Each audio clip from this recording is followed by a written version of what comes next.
Dhavaleswaram Cotton barrage గేట్లు మరమ్మతులకు కూటమి ప్రభుత్వం శ్రీకారం చుడుతోంది. ఉన్నతాధికారుల పర్యవేక్షణ లేమితో ఇబ్బందులు ఎదురవుతున్నాయి. నిబంధనలకు విరుద్ధంగా వాహనదారుల రాకపోకలు సాగిస్తున్నారు. బ్యారేజీకి కొత్తగా 150 కోట్ల రూపాయలతో మరమ్మతులు చేపడుతోంది. తూర్పుగోదావరి జిల్లా గోదావరి డెల్టా రైతులకు ఊరటనిచ్చే నిర్ణయం తీసుకుంది రాష్ట్ర ప్రభుత్వం. ధవళేశ్వరం సర్ ఆర్థర్ కాటన్ బ్యారేజీలో శిథిలావస్థకు చేరిన గేట్లను పూర్తి స్థాయిలో మార్చేందుకు 150 కోట్లతో భారీ మరమ్మతు పనులకు శ్రీకారం చుట్టింది. త్వరలోనే సీఎం చంద్రబాబు చేతుల మీదుగా ఈ పనులను అధికారికంగా ప్రారంభించేందుకు ఏర్పాట్లు జరుగుతున్నాయి.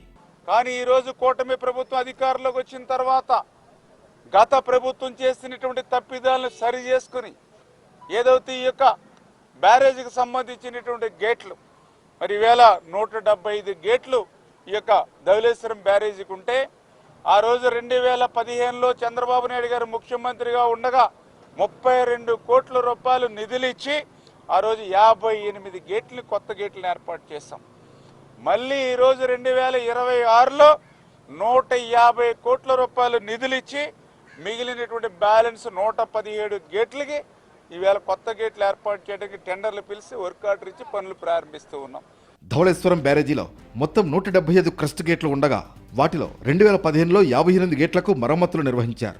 ప్రస్తుతం మిగిలిన 117 క్రస్ట్ గేట్లతో పాటు 12 హెడ్స్ లూయిస్ గేట్లు, వాటి మోటార్లు, అనుబంధ యంత్రాంగాన్ని పూర్తిగా మార్చేందుకు ప్రభుత్వం నిర్ణయించింది. సుమారు 3.5 కిలోమీటర్ల పొడవు, 3 టీఎంసీల నీటి నిల్వ సామర్థ్యం కలిగిన ధవళేశ్వరం బ్యారేజీ గోదావరి డెల్టాకు జీవనాడిగా నిలుస్తోంది.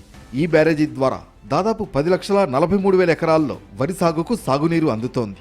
తూర్పుగోదావరి, పశ్చిమ గోదావరి, కోనసీమ, ఏలూరు, కృష్ణా జిల్లాల వ్యవసాయానికి ఇది ప్రధాన ఆధారం. రాష్ట్ర ధాన్యాగారానికి వెన్నెముకగా భావిస్తారు. చారిత్రకంగా కూడా ధవళేశ్వరం బ్యారేజీకి విశిష్ట స్థానం ఉంది. 1852లో సర్ ఆర్థర్ కాటన్ ఆధ్వర్యంలో ఆనకట్ట నిర్మాణం పూర్తి కాగా 1970 నుంచి 1984 మధ్య కాలంలో ఆధునిక బ్యారేజీగా పునర్నిర్మాణం చేపట్టారు.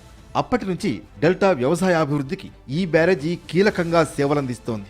ఇటీవల తుంగభద్ర డ్యాం గేట్ల మార్పు పనులను వేగవంతం చేసిన ప్రభుత్వం ఇప్పుడు ధవళేశ్వరం బ్యారేజీ ఆధునీకరణపై దృష్టి సారించడం గోదావరి డెల్టా రైతుల్లో ఆశలు రేకెత్తిస్తోంది. అయితే బ్యారేజీ సంరక్షణపై మాత్రం తీవ్ర విమర్శలు వ్యక్తమవుతున్నాయి. రొయ్యల సీడ్ సేకరణ కోసం కొందరు అక్రమార్కులు బ్యారేజీ గేట్లు, పిల్లర్లకు వలలు కట్టి గేట్లకు రంధ్రాలు పెడుతున్నారని స్థానికులు ఆరోపిస్తున్నారు. ఈ చర్యల వల్ల గేట్ల నుంచి నీరు వృధాగా పోవడమే కాకుండా బ్యారేజీ నిర్మాణానికి కూడా నష్టం జరుగుతోందని చెబుతున్నారు. 2015లో మరమ్మతులు చేసిన 58 గేట్లలో కూడా ఇలాంటి రంధ్రాలు ఏర్పడినట్లు స్థానికులు తెలిపారు. అధికారుల పర్యవేక్షణ లోపం, భద్రతా చర్యల కొరత కారణంగా అక్రమ కార్యకలాపాలు కొనసాగుతున్నాయని విమర్శలు వినిపిస్తున్నాయి.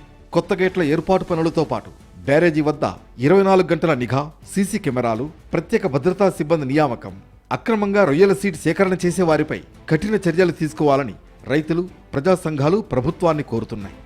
మొత్తానికి బ్యారేజీ భద్రంగా ఉంటేనే గోదావరి డెల్టా వ్యవసాయం దీర్ఘకాలికంగా సురక్షితంగా ఉంటుందని రైతులు అభిప్రాయపడుతున్నారు.